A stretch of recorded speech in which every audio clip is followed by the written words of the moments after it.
नंतर 19 धावा, जगात लय भारी 19 फेब्रुवारी 19 धावा फलकावरती पाहायला मिळाल्या. दोन फलंदाज बाद बॅटिंग करतोय केतनदादा खाडे युवा मंच धामंडवी टीमला आपण पाहत आहोत. गेले 3 पर्व सातत्याने या संघाला आपण या स्पर्धेमध्ये सहभागी होत असताना पाहायला मिळालंय. या स्पर्धेच्या माध्यमातून या वर्षीच्या हंगामामध्ये 3 स्टँड पाहायला मिळतात. कदाचित येणाऱ्या आगामी कालावधीमध्ये जसजशी स्पर्धा पुढे जाईल आयोजकांना काही स्टँड आता वाढवावे लागतील, कारण पोलादपूरकर निश्चित गर्दी करतील.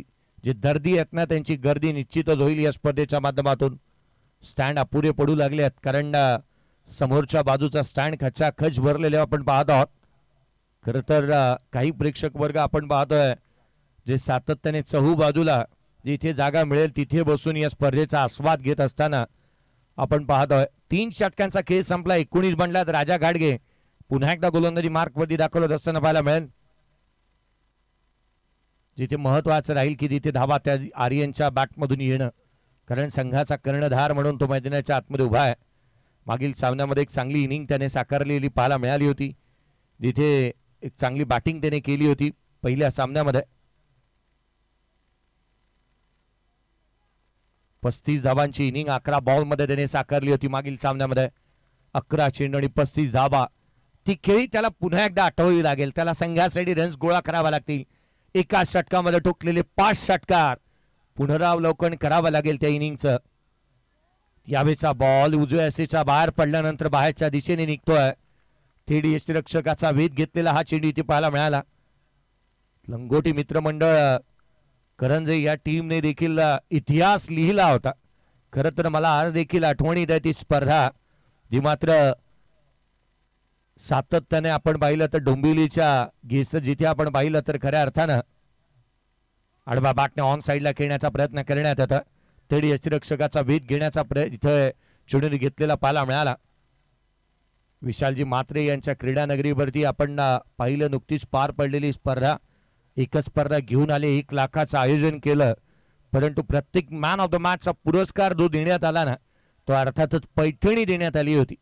आपल्या आईसाठी काही खेळाडूंनी समर्पण केले, त्याच वेळेला आपल्या बहिणीसाठी प्रत्येकाने काही ना काहीतरी घरी जात असताना प्रत्येकाचं एकच लक्ष होतं की आपल्या आईसाठी आपण पैठणी घेऊन जावं. अशा स्वरूपाची संकल्पना घेऊन येणारे एक मात्र संघ म्हणून आपण करंजे गावाला पाहिलं. स्कोर कार्डवरती 19 बनल्यात. धावा थांबलेल्या आहेत, अद्याप रन्स आलेल्या नाही आहेत. राजा घाडगेचे 3 बॉल लगातारचे 3ही चेंडू निर्धाव स्वरूपाचे आलेले पाहायला मिळालेत. खरं तर तो दर्जा आणि 30 दहशत या मॅच मध्ये आर्यन पवारच्या बॅटमधून पाहायला मिळालेली नाहीये. 3 बॉल लगातारचे निर्धाव स्वरूपाचे त्याच्या अगेन्स्ट आल्यात. 11 बॉलमध्ये 35 धावा मागील सामन्यामध्ये त्याने साकारल्यात. 5 बॉल 5 चेंडू त्याच्या बॅटमधून षटकार आले होते. तोच फलंदाज आता मात्र बागफुटला आहे. यावेळेला देखील लगातारचा 4था चेंडू निर्धाव स्वरूपाचा येतोय.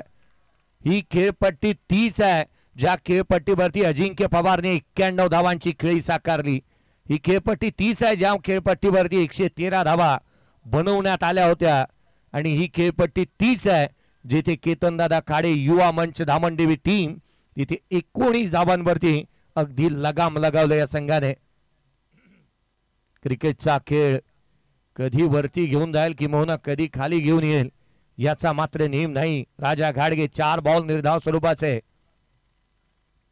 यावेळेला देखील 5वा चेंडू लगातारचा 5 बॉल निर्धाव स्वरूपाचे आलेत. आणि राजा घाडगेने आता मात्र त्याची मेडन ओव्हर डाऊनलोडिंगला टाकले असं वाटू लागलंय.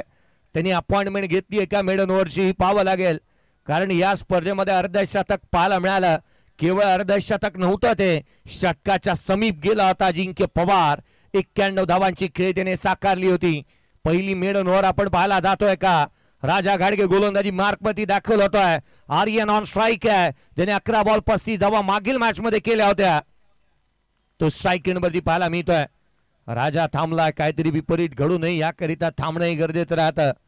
खरं तर 5 बॉल त्याने निर्धाव स्वरूपाचे टाकले. चांगल्या टप्प्यावरती फलंदाजाला जकडून ठेवलं, पायामध्ये बिड्या टाकल्यात फलंदाजाच्या आणि धुंडो धुंडो रे साजना सांगणारी गोलंदाजी होतीये. यावेळेला मेडन ओव्हर PTPL 2025 सीझन 4 ची